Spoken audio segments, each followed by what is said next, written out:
السلام علیکم۔ آج ہم ایک بہت ہی پرانی قدیم عرب لوک کہانی کے ایک کردار پر بات کر رہے ہیں، انکا پرندہ۔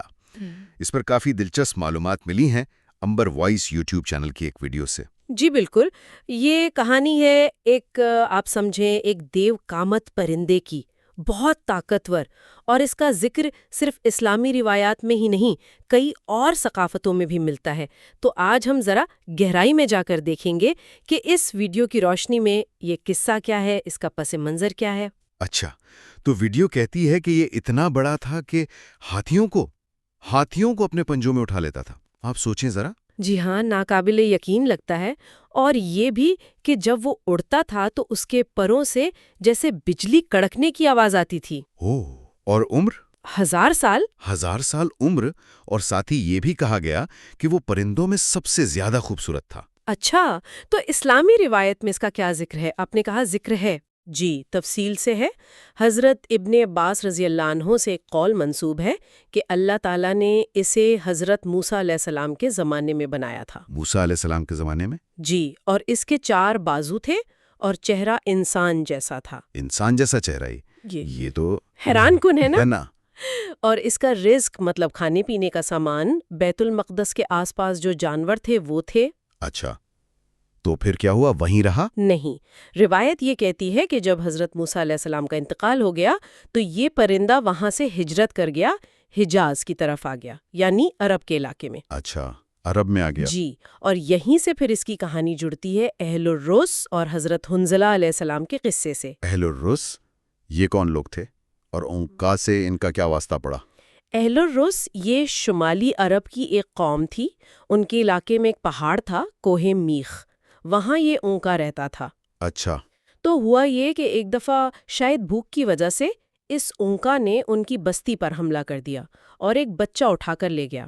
او خدایا، بچوں کو؟ جی، اور پھر کچھ عرصے بعد ایک لڑکی کو بھی اٹھا لیا۔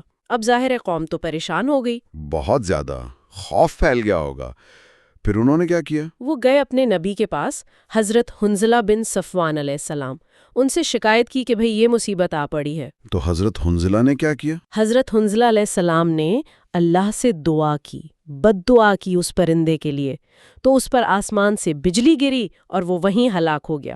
بجلی گری تو مر گیا؟ جی، مر گیا، اور کہا جاتا ہے کہ بس اس کے بعد اس کی نسل ہی ختم ہو گئی، انا کا قصہ تمام ہوا۔ تو انا تو ختم ہو گیا۔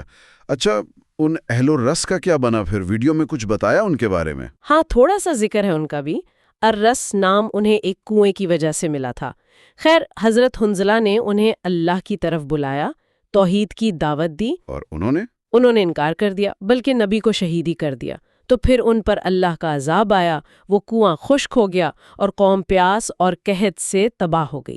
افسوسناک انجام۔ جی، لیکن خیر، ہمارا موضوع تو انکا ہے، اور یہاں سے بات، جیسے آپ نے کہا، واقعی بہت دلچسپ ہو جاتی ہے۔ وہ کیسے؟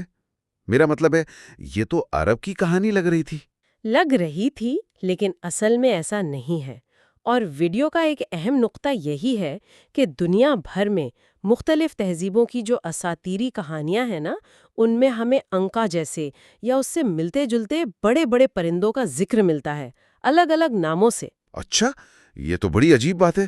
کون کون سی ثقافتیں ہیں؟ کئی ہیں، جیسے قدیم مصر کو لے لیں، وہاں فینکس کا تصور تھا، ایک عظیم الشان پرندہ۔ ہاں، فینکس کا تو سنا ہے، آگ سے دوبارہ زندہ ہونے والا۔ جی، وہ بھی اس سے جڑی ایک روایت ہے، اور کہتے ہیں اس کا ایک خاص مندر تھا جہاں وہ سال میں ایک بار آتا تھا۔ پھر ہندو مت میں دیکھیں تو گروڑ ہے۔ گروڑ؟ وہ وشنو بھگوان کی سواری؟ بالکل وہی، پرندوں کا راجا کہلاتا ہے۔ اس کا جسم انسان جیسا اور پر، چونچ وغیرہ باز کی طرح بتائے گئے ہیں۔ واہ، مصر، ہندوستان اور بھی ہیں؟ جی ہاں، چین میں فینگ ہوانگ کا ذکر ہے، بہت سریلی آواز والا پرندہ، خوشحالی کی نشانی سمجھا جاتا ہے۔ اچھا۔ یہودی روایات میں زز نام کا ایک پرندہ ہے، کہتے ہیں جنت یعنی باغ عدن کا پرندہ ہے۔ اور یونانی اور رومی کہانیوں میں بھی تو ہے، وہ گریفن۔ بالکل، گریفن تو بہت مشہور ہے، شیر کا جسم اور پرندے کا سر اور پر۔ اسے دولت اور خوشحالی کی علامت اور خزانوں کا محافظ مانا جاتا تھا۔ ہاں، اور یہ بھی سنا ہے کہ سکندر اعظم نے اسے پکڑا تھا اور اس پر سواری بھی کی تھی۔ جی، یہ روایت بھی ملتی ہے۔ تو دیکھیں نا، مصر، ہندوستان، چین، یہودیت، یونان، روم، اتنی مختلف جگہوں پر جغرافیائی طور پر اتنی دور، لیکن ایک بہت بڑے، طاقتور، اکثر خوبصورت پرندے کا تصور موجود ہے۔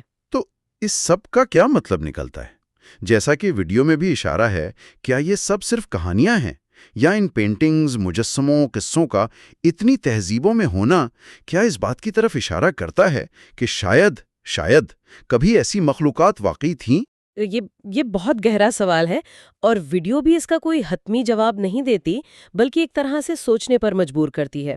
دیکھیں، جیسے ڈائناسورز تھے، ایک زمانے تک لوگ انہیں بھی شاید افسانہ ہی سمجھتے ہوں گے۔ صحیح بات ہے۔ پھر ان کے رکاس ملے، فوسلز ملے، تو ان کا وضو تسلیم کرنا پڑا۔ تو کیا ایسا ممکن ہے کہ مستقبل میں ہمیں ان کا یا ایسی ہی دوسری اساطیری مخلوقات کے بھی کوئی ٹھوس ثبوت مل جائے؟ یعنی کوئی ہڈی، کوئی نشان، کچھ بھی جو ان کہانیوں کو، ان اساطیر کو ایک تاریخی حقیقت کا رنگ دے دے۔ یہ ایک ایسا سوال ہے جو ذہن میں گردش کرتا رہتا ہے۔ کیا یہ سب صرف انسانی تخیل تھا، یا اس تخیل کی کوئی حقیقی بنیاد بھی تھی؟ یہ سوچنے کی بات ہے۔